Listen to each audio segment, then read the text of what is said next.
Hi guys! For today's video, may magpapagawa na naman sa atin. So guys, samahan niyo ako gumawa ng ating bouquet.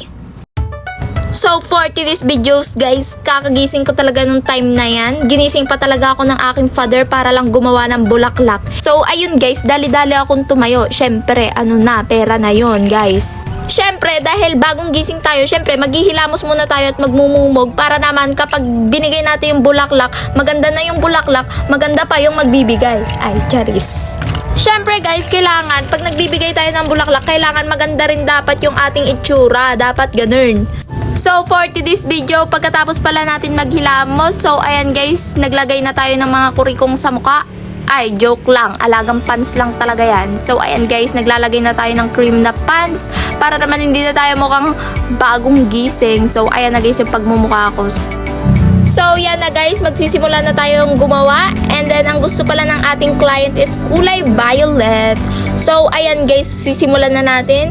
For today's video pala is, nagmamadali ako nung time na yan kasi nga, 1.5 lang yung ating oras. Kukunin na siya agad. So, ayan guys, nagmamadali talagang ate ko na yan. So, for today's video, habang naggagawa nga pala ako, tinawag ako dyan ni Ernesto na yan. Yung batang maliit na makulit. So, ayan guys, pagkakapunta ko talaga dun, may hawak na talagang 500 na papasko ng kanyang lolo. So, ayun guys, thank you Lolo Oping. So guys, yung client ko na pala yun is ang kukunin talagang bulaklak sana is yung nasa istante ko na design ng basta yun. May bouquet ako dun na nasa istante. Kaso nung time na yun is meron na talagang may-ari na ngayon din ang kuha. So ayun guys. Kaya naman, ginawan ko na lang siya lang bago na maganda din. So for today's video, hintayin nyo yung result. Napakaganda niya talaga guys. Pagtapos ko nga pala gumawa, so ayan guys, magdidikit na tayo. So yan guys, didikit ko yan lahat.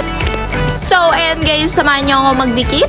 And ayan, tinagtag ko muna yung dalawang chicherya talaga dyan kasi naman nakahara. So ayan. So guys, isa nga pala sa paalala ko is malapit na pala ulit ang February, ang araw ng mga puso. So guys, sa mga bibili or magpapa-order muli is mag-chat na agad ng maaga kasi po baka maubusan ulit tayo ng stock agad. So marami na naman akong hindi magagawan. Kasi naman nung mga nakaraang February, so ayun guys, ubos talaga silang lahat. Akala nila yung mga naka-display sa aking stante is wala pang nakakabili. So nagsipuntahan sila. So ayun guys, di nila alam may mga nagpagawa at nagpa-order na nun. So, kaya guys, isang paalala ko po sa inyo, kung sakaling magpapa-order, papagawa kayo guys, so magsabi na po kayo ng agad ng maaga para magawan